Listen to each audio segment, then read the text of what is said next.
Bismillahirrahmanirrahim. Alhamdulillahirrahmanirrahim. Wassalatu wassalamu ala asyrofil anbiya'i wal mursalin wa ala alihi washabbihi ajmain. Amma ba'du. Tak lupa puja dan puji syukur kita kepada Allah Subhanahu wa taala yang mana atas berkat dan rahmatnya kita masih bisa diberi kesehatan dan kesempatan untuk menghadiri seminar proposal Saudari Wanda Wirada Harum dengan judul Fungsi Pasimas dalam Pemberdayaan Masyarakat Bidang Keagamaan Desa Air Raso Kecamatan Kargamba, Kabupaten Labuan Batu Selatan. Dan tak lupa salat beriringkan salam marilah kita hadiahkan selalu kepada baginda Rasulullah SAW yang mana sahabat beliau yang kita harapkan di yaumul akhir. Amin amin ya rabbal alamin. Yang saya hormati Bapak Dr. Anas Habibi MA selaku dosen pembimbing 1. Dan yang saya hormati Bapak Dr. Icol Dianto SOSI MKOMI dosen pembimbing 2. Dan yang saya hormati Bapak dosen penguji Bapak Jil Paroni SOSI MA.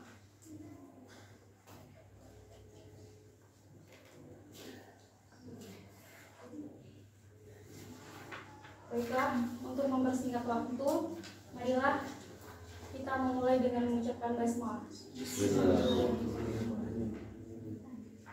Beri kepada Saudari Wanda Wirada Harum agar memaparkan isi seminar proposal skripsinya. Baik, terima kasih kepada moderator yang telah memberikan saya kesempatan untuk menyampaikan proposal saya. Sebelumnya, di sini saya mengucapkan terima kasih kepada Bapak dosen penguji serta Bapak dosen pembimbing dan teman-teman yang hadir pada hari ini. Di sini saya akan memaparkan proposal saya yang berjudul Fungsi Pamsimas dalam Pemberdayaan Masyarakat Bidang Keagamaan Desa Air Raso Kecamatan Kargamba, Kabupaten Labuan Batu Selatan. Adapun latar belakang masalah pada proposal saya ini, yaitu Indonesia secara geografis merupakan wilayah kepulauan terletak pada posisi silang, yakni di antara 2 benua dan 2 samudra. Karakteristik geografis ini mempengaruhi terhadap perubahan iklim, yaitu musim penghujan dan musim kemarau.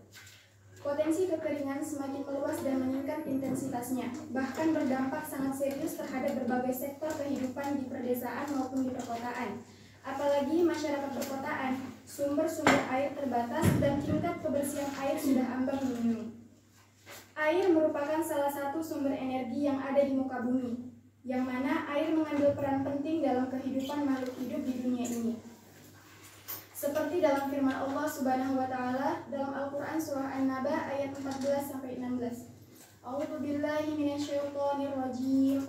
Bismillahirrahmanirrahim. Wa anzalna minal mu'sirati ma'an thajjaja linukhrija bihi habban wa nabata wa jannatin alfafa, yang artinya, dan kami telah menurunkan dari awan air yang tercurah deras supaya kamu mengeluarkan dengannya biji-bijian dan tumbuh-tumbuhan dan kebun-kebun yang lebat. Dari ayat ini menunjukkan bahwa segala hal yang tercipta adalah bukti kuasanya. Hendaknya sebagai manusia harus bersyukur atas apa yang diberikan oleh Allah Subhanahu wa taala yang telah melengkapi segala sesuatu untuk kehidupan dan kecukupan manusia di muka bumi ini dan memanfaatkannya dengan baik seperti matahari, tumbuhan, dan air sebagai unsur yang dibutuhkan seluruh makhluk hidup. Sejak tahun 2004, Indonesia telah memiliki undang-undang yang mengatur tentang pengelolaan sumber daya air, yaitu dalam Undang-Undang Republik Indonesia Nomor 7 Tahun 2004 tentang sumber daya air. Pemerintah berupaya untuk menyediakan air bersih, khususnya untuk masyarakat berpenghasilan rendah. Salah satu caranya adalah dengan menjaga ketersediaan kualitas air bersih yang cukup dengan mendorong penyediaan infrastruktur dasar pemukiman. Pada tahun 2008, program penyediaan air bersih dan sanitasi bagi masyarakat perdesaan dan pinggiran kota melalui pendekatan berbasis masyarakat atau Pamsimas dimulai, di mana dalam pelaksanaannya sampai dengan tahun 2012 telah berhasil meningkatkan jumlah warga miskin perdesaan dan pinggiran kota sehingga dapat mengakses pelayanan air minum dan sanitasi. Pamsimas merupakan salah satu program dan aksi nyata pemerintah baik pusat maupun daerah dengan dukungan Bank Dunia untuk meningkatkan penyediaan air minum, sanitasi, serta meningkatkan nilai dan perilaku hidup sehat dengan membangun atau menyediakan prasarana dan sarana air minum. Dalam pendekatan Pamsimas dilakukan melalui proses pemberdayaan masyarakat untuk menumbuhkan inisiatif dan partisipasi aktif masyarakat dalam memutuskan, merencanakan, menyiapkan, melaksanakan, mengoperasikan, dan memelihara sarana yang telah dibangun. Tujuan Pamsimas untuk meningkatkan akses layanan air minum, meningkatkan praktik hidup bersih dan sehat di masyarakat, meningkatkan jumlah masyarakat yang memiliki akses air, meningkatkan efektivitas dan kesinambungan jangka panjang pembangunan sarana dan prasarana. Salah satu desa yang menjadi sasaran Pamsimas tersebut terletak di Desa Aikraso, Kecamatan Torgamba, Kabupaten Labuhan Batu Selatan, yang mulai dilaksanakan pada tahun 2018. Kabupaten Labuhan Batu Selatan merupakan pemekaran dari Kabupaten Labuhan Batu yang terdiri dari 5 kecamatan, yaitu Kecamatan Torgamba, Kecamatan Sungai Kanan, Kecamatan Kota Pinang, Kecamatan Silagitang, dan Kecamatan Kampung Rayat. Pada bulan September 2018, Kecamatan Torgamba menyusun rencana kerja masyarakat atau RKM dalam bentuk program Pamsimas di Desa Aikraso yang memiliki fokus peningkatan infrastruktur air bersih berbasis pemberdayaan masyarakat. Desa Aikraso merupakan suatu wilayah di Provinsi Sumatera Utara yang terletak di Kecamatan Torgamba dan terbagi dalam 3 afdeling secara keseluruhan, yakni Afdeling A, Afdeling B, dan Afdeling C. Desa Aikraso Afdeling A, Kecamatan Torgamba, merupakan desa yang merencanakan pembangunan sistem penyediaan air minum atau SPAM karena masih sulitnya air bersih yang layak. Sejak dibangun sumur bor Pamsimas, warga sudah tidak jauh lagi mengambil air karena air yang dihasilkan dari Pamsimas disalurkan ke 40 rumah tangga melalui pipa-pipa besar. Pembangunan Pamsimas di Desa Aikraso Afdeling A merupakan salah satu nikmat Allah kepada hambanya sebagai jalan keluar atas sulitnya ketersediaan air bersih di Desa Aikraso. Demikian halnya umat muslim yang sangat membutuhkan air dalam beribadah dan aktivitas keagamaan lainnya. Pelaksanaan ibadah erat kaitannya dengan air seperti ibadah sholat. Yang berarti mensucikan dan membersihkan diri dari najis dan hadas sebagai salah satu syarat melakukan ibadah yang dapat dilakukan dengan berwudu, mandi, dan tayamum. Sebelum program Pamsimas dibangun, masyarakat muslim kesulitan mengakses air bersih di Desa Aikraso. Hal tersebut memicu keributan dan kegaduhan di lingkungan masyarakat. Dengan adanya Pamsimas, masyarakat muslim seharusnya dapat memanfaatkan untuk keperluan peribadatan. Kenyataan di lapangan, masyarakat muslim belum sepenuhnya menyadari dan memanfaatkan Pamsimas untuk meningkatkan diri di bidang keagamaannya. Hal ini didukung oleh hasil observasi awal peneliti bahwa tidak ada peningkatan jumlah jamaah di masjid dan musola. Padahal, masyarakat telah memiliki akses air untuk memudahkan bersuci dan berwudu sebelum melaksanakan sholat di masjid dan di musola. Selain itu, masyarakat juga seharusnya memiliki waktu luang untuk hal lain yang bernilai religius. Ketersediaan air bersih seharusnya memudahkan masyarakat dalam kegiatan beribadah. Masyarakat tidak kesulitan seperti sebelum program Pamsimas dibangun, di mana masyarakat harus pergi ke sungai untuk mandi sebelum pergi ke masjid, atau kesulitan mendapatkan air ketika hendak berwudu dan harus antri bersuci di masjid pada saat jam sholat. Idealnya, Pamsimas difungsikan untuk mendukung aktivitas masyarakat, terutama pelaksanaan peribadatan seperti pelaksanaan ibadah di masjid atau musola dan lainnya. Dalam teori fungsionalisme, setiap unsur dalam masyarakat hendaknya memainkan fungsi masing-masing. Secara jelas, teori fungsionalisme menjabarkan secara teknis tentang masyarakat yang memiliki sistem, subsistem, dan faktor yang saling terkait serta memiliki fungsi dan peran yang berbeda-beda. Teori fungsionalisme dalam sosiologi didefinisikan dari beberapa faktor seperti keluarga, pemerintah, ekonomi, pendidikan, media, dan agama. Untuk itu, peneliti tertarik untuk mengadakan penelitian guna mengetahui tentang fungsi Pamsimas dalam pemberdayaan masyarakat bidang keagamaan di Desa Aikraso, Kecamatan Torgamba, Kabupaten Labuhan Batu Selatan. B. Identifikasi masalah. Dari beberapa uraian yang dikemukakan pada latar belakang tadi, dapat dilihat terdapat beberapa permasalahan di lapangan, seperti masyarakat masih kurang aktif dalam kegiatan keagamaan, masyarakat juga belum menunjukkan peningkatan sikap lebih baik meskipun akses air telah dimudahkan. C. Rumusan masalah. Dari identifikasi masalah dijelaskan di atas, maka fokus penelitian ini dirumuskan bagaimana fungsi Pamsimas dalam pemberdayaan masyarakat bidang keagamaan. Batasan masalah. 1. Bagaimana program Pamsimas dalam pemberdayaan masyarakat. 2. Bagaimana partisipasi masyarakat dalam program Pamsimas. 3. Bagaimana evaluasi pemberdayaan masyarakat dalam program Pamsimas. Tujuan penelitian.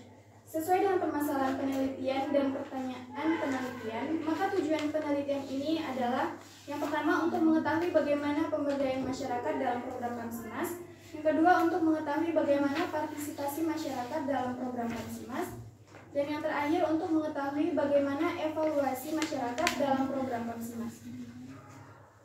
Kegunaan penelitian. Penelitian ini diharapkan dapat berguna baik secara teoritis maupun praktis. Yang pertama, kegunaan teoritis yaitu untuk memperkaya dan memperluas ilmu pengetahuan tentang keberadaan Pamsimas, khususnya mengkaji tentang partisipasi, evaluasi, dan fungsinya dalam masyarakat di bidang keagamaan yang berhubungan dengan jurusan pengembangan masyarakat Islam. Yang kedua, sebagai referensi tambahan untuk peneliti selanjutnya dalam melakukan penelitian yang berkaitan dengan fungsi Pamsimas dalam pemberdayaan masyarakat bidang keagamaan. Dan selanjutnya untuk menambah khazanah keilmuan bagi pengembangan wacana di bidang sosial ke masyarakat tersebut. Kemudian yang kedua, kegunaan secara praktis untuk mengetahui realita keberfungsian Pamsimas guna memberdayakan masyarakat dilihat dari partisipasi dan evaluasinya selama program dibangun. Selanjutnya, sebagai salah satu bahan acuan bagi masyarakat dan pemanfaat Pamsimas untuk menjaga dan menggunakannya sehingga sesuai fungsi program untuk memberdayakan masyarakat. Dan yang terakhir, memberikan masukan dan bahan pertimbangan kepada pengelola program dalam rangka memberikan binaan agar dapat mewujudkan masyarakat yang sejahtera. Berdua tinjauan pustaka. A. Landasan teori. 1. Teori fungsionalisme. Emil Durkheim menegaskan bahwa fungsionalisme adalah perspektif teoritis yang berfokus pada fungsi yang dilakukan dalam masyarakat oleh struktur sosial, seperti institusi, hierarki, dan norma. Menurut teori fungsionalisme, masyarakat adalah suatu kesatuan berupa sistem yang di dalamnya terdapat bagian-bagian yang berbeda. Persepsi teori fungsionalisme ada tiga. Yang pertama, agama dan masyarakat. Yang kedua, keadaan sosial. Dan yang ketiga, ada perubahan sosial. Kemudian, karakteristik dari analisis fungsionalisme yang pertama, lebih memperhatikan efek suatu aktivitas atau keyakinan ketimbang unsur-unsur dasar penyusunnya. Kemudian selanjutnya, penekanan pada kebutuhan untuk keluar dari eksplanasi warga masyarakat yang dikaji mengenai aktivitas mereka untuk mengungkapkan signifikansi fungsional yang sesungguhnya. 2. Penyediaan air minum dan sanitasi berbasis masyarakat atau Pamsimas. A. Pengertian Pamsimas. Kementerian Pekerjaan Umum memiliki peran penting dalam mendukung 6 dari 11 prioritas nasional yang tercantum dalam Rencana Pembangunan Jangka Menengah. Keenam prioritas tersebut adalah reformasi birokrasi dan tata kelola, kesehatan, penanggulangan kemiskinan, ketahanan pangan, infrastruktur, serta lingkungan hidup dan pengelolaan bencana. Di bidang kesehatan, Kementerian PU menargetkan terfasilitasinya lokasi kawasan dan desa air minum untuk mendukung kesehatan masyarakat. Desa yang ingin ikut dalam program Pamsimas mempunyai alur proses dan kriteria utama. Sistem pelaksanaan tersebut sebagai berikut. Yang pertama, melalui seleksi desa. Pemilihan desa lokasi sasaran didasarkan pada proposal desa yang disampaikan oleh calon desa sasaran, berbasis pada data real kondisi air minum dan sanitasi di desa yang bersangkutan. Yang kedua, menyiapkan kader AMPL. Kemudian, pembentukan kelompok keswadayaan masyarakat. Selanjutnya, pembentukan badan pengelola sistem penyediaan air dan sanitasi. Kemudian yang terakhir, penyusunan perencanaan jangka menengah program air minum, kesehatan, dan sanitasi. Ketiga, pemberdayaan masyarakat. Istilah pemberdayaan lahir dari kata bahasa Inggris yaitu empower, yang artinya memberi kuasa atau wewenang kepada orang lain. Sedangkan masyarakat adalah sekelompok individu yang tinggal dalam suatu tempat tertentu, saling berinteraksi dalam waktu relatif lama, mempunyai adat istiadat dan aturan-aturan tertentu yang lambat laun membentuk sebuah kebudayaan. Pemerintah memandang pemerintahan desa lebih tepat untuk melaksanakan pembangunan yang kemudian dikenal dengan bottom up. Oleh karena itu, pelaksanaan pembinaan dan pemberdayaan masyarakat desa menjadi kewenangan desa. Kemudian dapat dipahami bahwa memberdayakan adalah kegiatan pemberdayaan melalui proses yang mendorong individu untuk berpikir, berperilaku, mengelola, mengambil tindakan, dan mengambil keputusan menuju tujuan akhir mereka, dan bertujuan memberi informasi untuk mengatasi masalah dan bergerak maju untuk mencapai tujuan. Metode 4. Jangan tuh aja metode lagi. Masuk aja dan berarti gitu.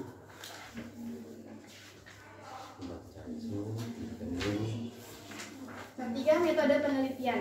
A. Lokasi dan waktu penelitian. 1. Lokasi penelitian. Lokasi penelitian dilakukan di Desa Ekraso, Kecamatan Tergamba, Provinsi Sumatera Utara. Alasan memilih lokasi ini yang pertama yaitu berdasarkan pengamatan saat observasi awal terlihat aktivitas keberagamaan masyarakat Desa Ekraso yang masih rendah. Sedangkan pemerintah telah memberi akses untuk mendukung keaktifan masyarakat melalui program Kamsimas. Hal ini peneliti anggap perlu untuk dilakukan riset yang didukung oleh adanya keterbukaan dari pihak masyarakat di pemerintahan desa. Kemudian selain itu, peneliti merupakan salah satu warga di Desa Ekraso Afdelia yang berbaur langsung dengan pemanfaat Kamsimas. Sebagai warga lokal, maka peneliti dapat menghemat biaya pada saat melakukan penelitian. Alasan selanjutnya, karena hal tersebut juga mendukung kemampuan peneliti untuk melihat secara real dan lebih mendalam tentang riset yang dilakukan.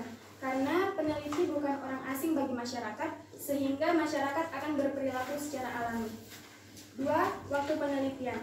Waktu penelitian dimulai dari November 2022 sampai dengan Juni 2023. Dimulai dari merancang proposal penelitian, pembimbingan, dan ujian proposal yang direncanakan dengan jadwal penelitian. B. Jenis penelitian. Jenis penelitian ini adalah penelitian kualitatif. Dalam hal ini, penelitian kualitatif adalah penelitian tentang kehidupan seseorang, cerita perilaku, dan juga tentang fungsi organisasi, gerakan sosial, atau hubungan timbal balik. Dalam penelitian ini, landasan teori mulai diperlukan, tetapi bukan digunakan sebagai landasan untuk menentukan kriteria pengurangan terhadap gejala yang diamati atau diukur. Peneliti bermaksud mengadakan pemeriksaan atau pengukuran terhadap gejala tertentu dengan menggunakan penelitian ini. Kemudian diharapkan mampu mengetahui, mendeskripsikan, serta menjelaskan tentang apa yang terjadi dan bagaimana aktivitas keagamaan masyarakat setelah adanya Kamsimas. Penelitian ini sasarannya adalah fungsi Kamsimas dalam peningkatan aktivitas bidang keagamaan masyarakat di Desa Ekraso. C. Subjek penelitian. Subjek yang diteliti dalam penelitian kualitatif disebut informan, yang dijadikan teman bahkan konsultan untuk menggali informasi yang dibutuhkan. Subjek penelitian adalah orang, tempat maupun peristiwa. Peneliti menentukan subjek penelitian tokoh informan, yaitu formal dan informal. Tokoh formal berkaitan dengan individu yang mampu mengelola lembaga, misalnya pimpinan, koordinator, atau kepala bagian. Sedangkan tokoh informal adalah sekelompok masyarakat, baik langsung maupun tidak langsung, terkena dampak dari aktivitas tersebut. D. Sumber data. Sumber data adalah subjek dalam penelitian ini. Adapun penetapan sumber data ini ditentukan dengan penentuan berdasarkan pada intensitas keterlibatan penanggung jawab dan masyarakat dalam program Kamsimas yang dibangun. Untuk lebih jelasnya tentang sumber data penelitian ini dapat dilihat sebagai berikut. Pertama, sumber data primer, yaitu sumber data yang diperoleh langsung dari subjek penelitian dengan menggunakan alat pengukuran atau alat pengambilan data langsung pada subjek sebagai sumber informasi yang dicari. Sumber data primer pada penelitian ini yaitu masyarakat yang memanfaatkan Kamsimas dalam kegiatan keagamaan di Desa Ekraso Afdelia, Kecamatan Tergamba. Sumber data sekunder yaitu sumber data yang tidak langsung memberikan data kepada pengumpul data, dokumen-dokumen, buku, media sosial, dan lain-lain. Data sekunder bersifat data yang mendukung dan melengkapi data yang diperlukan. R. teknik pengumpulan data. Data yang terkumpul tercatat dalam catatan lapangan. Pada penelitian ini, peneliti menggunakan teknik pengumpulan data dengan cara observasi, wawancara, dan dokumentasi. 1. Observasi. Observasi adalah pengamatan dengan pencatatan yang dilakukan secara sistematis terhadap berbagai bentuk gejala yang diteliti dalam lapangan. Observasi yang dilakukan di Desa Rekraso, Abdeling A, Kecamatan Torgamba, Kabupaten Labuhan Batu Selatan berkaitan dengan melihat dan meneliti kegiatan masyarakat dalam memanfaatkan Kamsimas sebagai program pemberdayaan masyarakat dalam aktivitas keagamaan dan meningkatkan diri lebih Islami. Dari segi proses pelaksanaan pengumpulan data, observasi dibedakan menjadi dua. Yang pertama, observasi partisipan dan observasi non-partisipan. Jenis observasi dalam penelitian ini menggunakan jenis observasi partisipan atau participant observation, yang mana peneliti ikut serta dalam kegiatan di lingkungan peserta atau objek yang ingin diteliti. 2. Wawancara. Wawancara dilakukan oleh peneliti untuk melengkapi dan menguatkan data dan informasi yang ada. Adapun wawancara yang dipakai dalam penelitian ini adalah wawancara tidak terstruktur.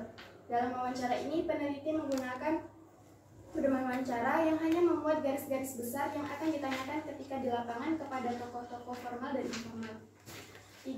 Metode dokumentasi. Metode dokumentasi yaitu metode pengumpulan data yang digunakan dalam metodologi sosial. Metode ini digunakan untuk menelusuri data historis. Dapat berupa catatan, foto, rekaman, atau arsip yang dapat digunakan sebagai bukti konkret dari penelitian yang dilaksanakan. F. Analisis data. Menganalisis data merupakan suatu langkah yang sangat kritis dalam penelitian. Analisis data kualitatif digunakan ketika data yang diperoleh dari hasil penelitian bervariasi, sehingga mudah disusun dan dalam struktur klasifikasi. Adapun analisis data di sini menggunakan reduksi data, penyajian data, dan penarikan kesimpulan. G. Teknik keabsahan data. Keabsahan data merupakan konsep penting yang diperbarui dari konsep keabsahan atau kesohihan, validitas, dan keandalan. Teknik yang digunakan berupa ketekunan dan pengamatan dan kecukupan referensi. Adapun teknik keabsahan data pada penelitian ini yaitu yang pertama, re-observation dan re-interview. Metode pengumpulan data menggunakan observasi. Maka, untuk menguji keabsahan data observasi adalah dengan melakukan observasi ulang. Kemudian, demikian juga dengan data wawancara, dapat dilakukan uji keabsahan dengan cara re-interview atau wawancara ulang. Wawancara yang dilakukan berulang-ulang dengan baik dan peneliti harus memberikan rentan waktu kepada informan. 2. Triangulasi. Triangulasi adalah teknik pemeriksaan keabsahan data dengan cara memeriksa ulang data. Triangulasi dilakukan dengan 3 strategi, yaitu triangulasi sumber atau partisipan lain. Jadi, triangulasi dalam penelitian ini berarti teknik keabsahan data yang memanfaatkan sesuatu yang lain. Demikian pemaparan saya kembalikan kepada moderator. Baik, terima kasih kepada Saudari Yura Harum yang telah menjelaskan isi proposal skripsinya. Selanjutnya kepada lomba 1 yaitu Herni Safira Marbun yang akan memberikan kritik dan saran. Baik, terima kasih kepada moderator yang telah memberikan kesempatan untuk memberikan kritik dan saran kepada penyaji kita pada hari ini. Yang pertama itu bagian halaman. Seharusnya di setiap bab itu halamannya di bawah, selanjutnya isinya baru di atas. Baru halaman 37, bagian subjek penelitian. Yang paling bawah, sering ditekan dampak tapi kekurangan huruf. Dan halaman 38, yang nomor 2 sumber data sekunder, yaitu sumber daya, harusnya sumber data.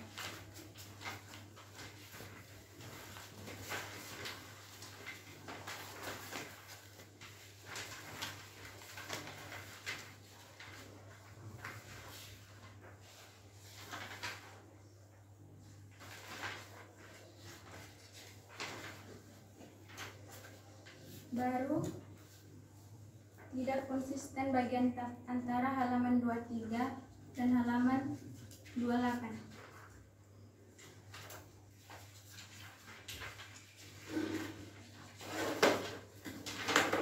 Selanjutnya halaman 29 bagian footnote yang 43 di dekat 2007 itu kan titik 2 koma, harusnya koma 1. Baik, mungkin itu saja yang dapat saya sampaikan. Saya kembali kepada moderator. Baik, terima kasih kepada saudari Anissa Fitri yang telah memberikan kritik dan masukannya. Semoga bisa diperbaiki oleh penyaji. Selanjutnya kepada Umi Habibah yang ingin memberikan pertanyaannya, saya persilakan. Baik, terima kasih kepada moderator yang telah memberikan saya kesempatan untuk bertanya kepada penyaji kita pada hari ini. Jadi pertanyaan saya, apa yang menjadi alasan saudari tertarik mengambil judul penelitian ini? Jadi saya kembalikan kepada moderator. Baik, terima kasih kepada saudari yang telah memberikan pertanyaannya. Selanjutnya kepada penyaji yang akan menjawab pertanyaan dari pembahas dulu. Baik, terima kasih kepada moderator sekaligus terima kasih kepada pembahas 2. Alasan saya mengapa tertarik untuk mengambil judul fungsi Pamsimas dalam pemberdayaan masyarakat bidang keagamaan ini. Yang pertama, pada saat program Pamsimas itu dijalankan, saya melihat bagaimana masyarakat ikut andil dalam proses pembangunannya. Kemudian saya melihat bahwa setelah dan sebelum Pamsimas ini dibangun, tidak ada perubahan yang terjadi di dalam lingkungan masyarakat tersebut yang pemanfaat Pamsimas tersebut khususnya. Kemudian ditarik lagi dalam pada saat peneliti melihat di lapangan, khususnya pada saat peneliti berbaur dengan masyarakat yang menggunakan pemanfaatan Pamsimas itu, alasan mereka itu menggunakan Pamsimas pertama untuk mendapatkan air. Kemudian pada saat saya datang ke musola atau ke masjid, itu jumlah jamaahnya tidak bertambah. Padahal dahulu alasan mereka pada saat sebelum ada Pamsimas itu, alasan mereka tidak datang ke masjid atau sedikit jumlah jamaahnya. Mereka mengatakan bahwa kesulitan untuk mengambil air karena sebelum ada Pamsimas, masyarakat itu kebanyakan mengambil air dari sungai yang ada di desa air Traso tersebut.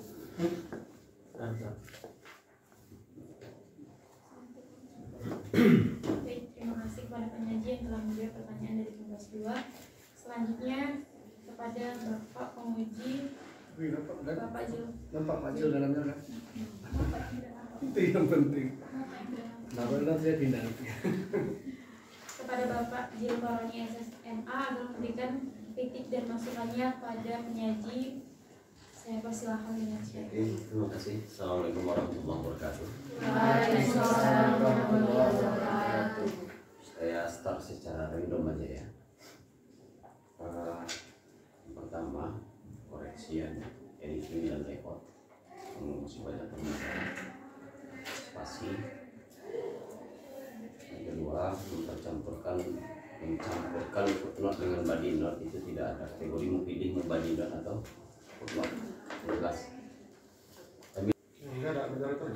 Iya, moderator. Ya, lebih satu aja dulu supaya mungkin ada beliau kerjaan. Ya kan? Boleh. Kepada Bapak Dr. Anas Sama suaranya nggak dengar ini. Baik, moderator, terima kasih saudara-saudarawan Dawirada Harum, para penguji pada hari ini saya hormati, dan mahasiswa yang berhadir pada sidang seminar proposal. Belum meneliti ya? Belum. Sudah meneliti? Belum. Posisi infrastruktur pasang apa itu di mana? ada di dusun Pamsimas itu di desa air Traso. dekat masjid. Betul, sudah Anda jelaskan di sini. Jelaskan itu. Pertama, bidang keagamaan yang Anda maksud apa saja yang mau Anda tentukan ini? Harus ditentukan bidang keagamaannya. Sehingga nanti Anda bisa melihat indikator-indikator, ukuran-ukurannya dalam hal apa saja. Itu ya, itu Anda tambahin. Ada nggak pengurus Pamsimas ini? Ada Anda masukkan di sini? Kenapa? Tadi? Yang dikatakan pengurus itu kan ada struktur kan, ada ketuanya, ada juga ini. Struktur pengelola Pamsimas. Iya ada kan? Itu harus Anda masukkan. Rumusan masalah Anda apa? Bagaimana konsekuensi? Pertama, Anda memotret fungsi. Yang kedua, Anda akan memotret partisipasi masyarakat terhadap program yang ada. Yang ketiga, Anda akan mengevaluasi ya, atau Anda akan melihat evaluasi apa? Coba Anda baca 3 itu. Ya, jadi tidak lari penelitian Anda dari 3 untuk menjawab ini. Sehingga nanti dari 3 jawaban itu terlihatlah fungsi, bagaimana fungsi Famsimas itu. Sangat sederhana kan? Anda ajukan pertanyaan, Anda gali ke lapangan, Anda dapatkan data itu, Anda laporkan. Oke? Oke? Bisa dipahami? 3 itulah tugas Anda dalam penelitian ini. Saya kira itu dari saya. Tadi sudah termakan oleh penguji hampir 30 menit. Saya apa namanya itu? Saya singkat saja supaya pas nanti dengan Pak Dr. Iqbal. Terima kasih. Assalamualaikum warahmatullahi wabarakatuh. Baik, terima kasih kepada Bapak dosen yang pertama. Selanjutnya kepada Bapak Dr. Icol Dianto SSM Ikom. dokter kan. Memang dalam hal ini yang sakit adalah penyaji proposal skripsi. Baik, terima kasih banyak moderator yang saya hormati, Bapak penguji, Bapak Zendaroni MA, dan yang saya hormati pembimbing 1 Bapak Dr. Al-Sabibi Ritonga MA, dan yang saya banggakan mahasiswa-mahasiswi yang hadir pada sidang kali ini, terkhusus tentu penyaji Saudari Ananda Gita Wanda Wirata Harum. Selamat yang sudah menempuh atau memulai aroma-aroma kesarjanaannya, memulai proposal skripsi hari ini. Dan terima kasih juga ini kepada para penyaji atau pembahas dari mahasiswa. Mudah-mudahan yang pembahas ini pun segera untuk menyerahkan proposalnya untuk diuji. Saya selaku pembimbing 2 tidak banyak yang akan disampaikan kritikan kepada Ananda Wanda. Yang pertama, memang kita secara intensif itu selesai pada latar belakang masalah. Alhamdulillah itu tadi saya dengar tidak terlalu banyak kritikan baik dari pembahas mahasiswa maupun Bapak penguji kita. Kemudian untuk yang rumusan masalah itu kalimat bla bla saya itu tidak ditambahkan sehingga hilang dia. Jadi pertanyaannya di situ kesannya muncul umum-umum saja kan gitu ya. Kemudian saya juga mengingatkan untuk pembatasan masalah ada 3 hal yang harus dibatasi. Pertama, dibatasi tema, dibatasi waktu, dibatasi tempat. Nah, itu apakah sudah dilakukan? Kalau sudah dilakukan itu, maka seorang penyusun proposal itu harus mempertahankan dengan secara argumentatif. Tapi kalau tidak ada itu dibangun, makanya melebar kemana-mana. Karena pemberdayaan masyarakat itu kan tema besar itu di dalam prodi kita. Karena terbang dia kemana-mana ya kan. Karena belum dibatasi sesuai dengan saran yang saya berikan itu. Kemudian untuk yang saya soroti di sini metode penelitian ini baru bersifat definitif.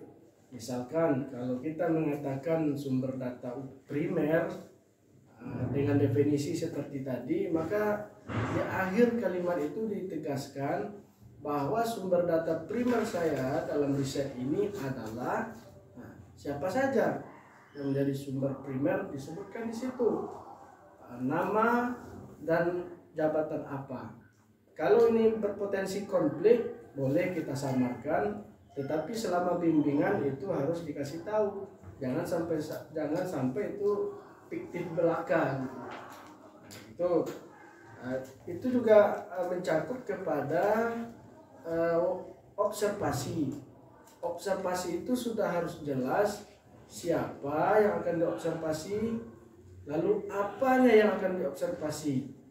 Nah, kemudian kapan kita mengobservasi, di mana observasi itu dilakukan, lalu hasilnya nanti dicatat, itulah bagaimana hasil observasi Anda.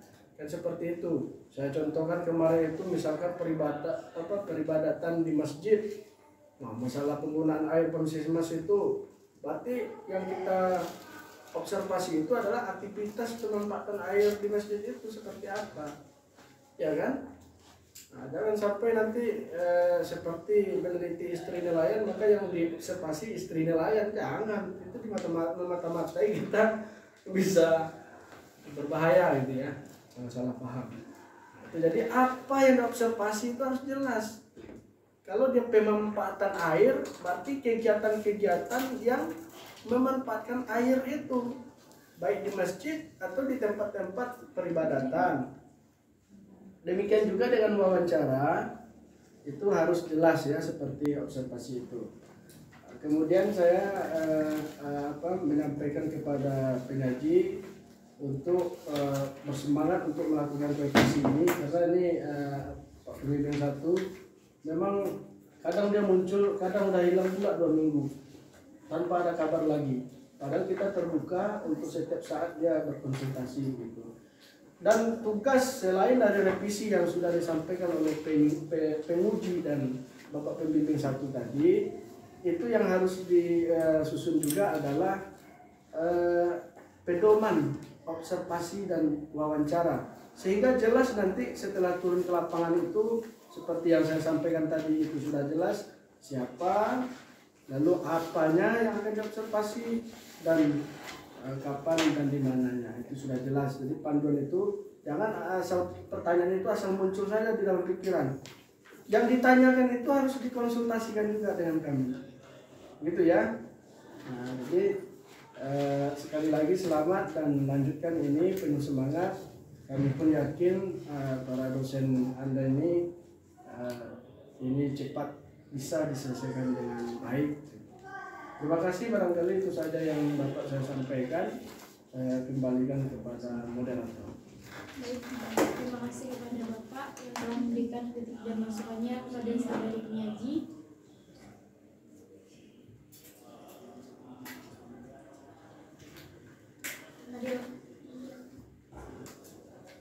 Demikianlah acara. Biarkan aja dia ngomong, biarkan aja dia ngomong. Demikianlah acara seminar proposal dari Saudari Wanda Wirada Harum. Semoga kedepannya lebih baik lagi dan segera direvisi kembali. Kita tutup dengan membaca hamdalah. Assalamualaikum. Billahi taufiq wal hidayah. Wassalamualaikum warahmatullahi wabarakatuh.